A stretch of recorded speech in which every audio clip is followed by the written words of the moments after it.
Well, what I want to talk to you about today is the very thing I'm doing, walking. I'm here in the Yorkshire Dales in Malham. It's a little bit rainy, but I've realised that when I'm out walking, I have 6 uses for my mental space, for my brain. And it's something that I hadn't really realised I did. But sometimes we realise things and we find out things by accident that we realise then actually I'm going to now start to do those on purpose, because I think there's a strength, there's something good in that, there's something in that that would be worth doing. This could be interesting. Can she get through? Look at this. This is so Yorkshire. Yes, I have a selfie stick. I'm so glad there's not a lot of people around today because it looks like such a tool. So, halfway up this hill here, the first use of my time while I'm out walking or running is to listen to music. I love to, music's healing, hey, and if I'm feeling high and buzzy, I like music that echoes that.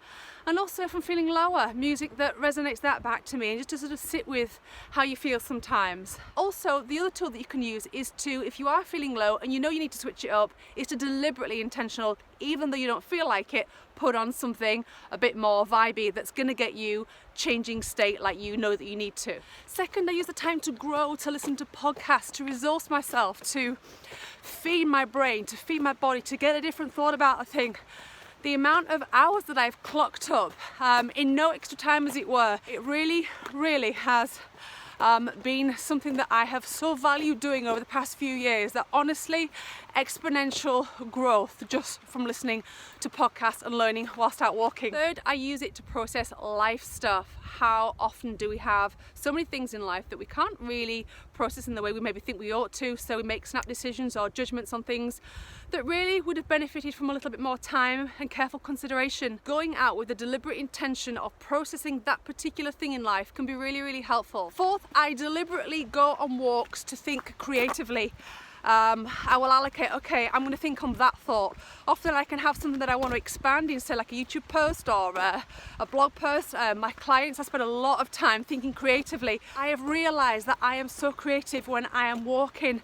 Oh my gosh, my most sessions, it's a good job I've got that app that I've mentioned in the past, Evernote.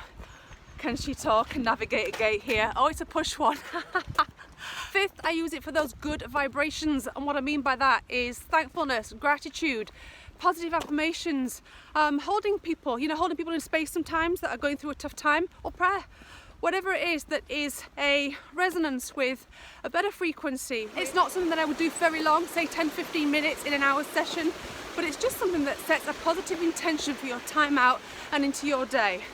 And finally, I use it for nothing at all. To do nothing, to switch my brain off. And that is hard. That is the hardest of all of them, because I can't do that for very long. Just to go and enjoy the day and have no thoughts. You would call it being mindful, but I think it's more being mind empty, emptying your mind of thought and being really strong with yourself, parenting yourself. I'm going to think about nothing on this walk today. That's a hard one. But what I found can help is focusing on breath. Just bringing your mind back to your breath, to your steps even.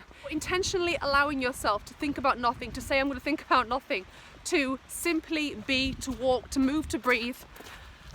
It's a practice, I tell you. So I hope that's helpful. You know, it's the simplest of things, I know, but often it's the simple things that sometimes don't occur to us until someone else says it. It's not that it's an insult to our intelligence, I think, which is why I've avoided sharing simplistic things in the past. But as I listen to people that I have conversations with, and they'll say, oh, it's the notebooks one that you shared, or it's the small steps over and on.